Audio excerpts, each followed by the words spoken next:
Hello everyone, তোমরা দেখছো Priyanka's diary. আর আজকেও কিন্তু আমি আবারও একটা মিশোর থেকে অর্ডার করেছিলাম, সেটা আমার হাতে এসে গেছে। প্রচণ্ড আনন্দ, তারপরে উৎকণ্ঠা, আবেগ নিয়ে আমি এটা খুলছি, কারণ আমি জানি এটার মধ্যে কি আছে এবং সেটা যে বহু দিন ধরে আমার উইশ লিস্টে ছিল আর সেটা যে সত্যি সত্যিই আমি কিনেছি। তবে প্রচণ্ড ডাউট ছিল যে যে দামে এটা আমি পেয়েছি আদৌ কি সেই দামে ঠিক জিনিসটা আসবে, মানে এটা কি সম্ভব।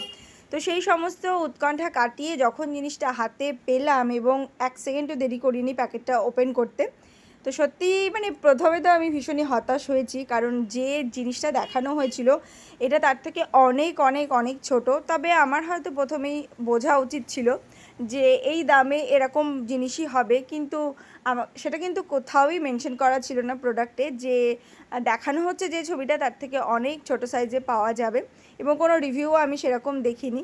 তো সেই জন্য একটু হতাশ হয়েছি। তবে জিনিসটা ভীষণ সুন্দর, ভীষণ জাবদাও আছে, তো সব মিলিয়ে একটা অন্যরকম অভিজ্ঞতা হলো।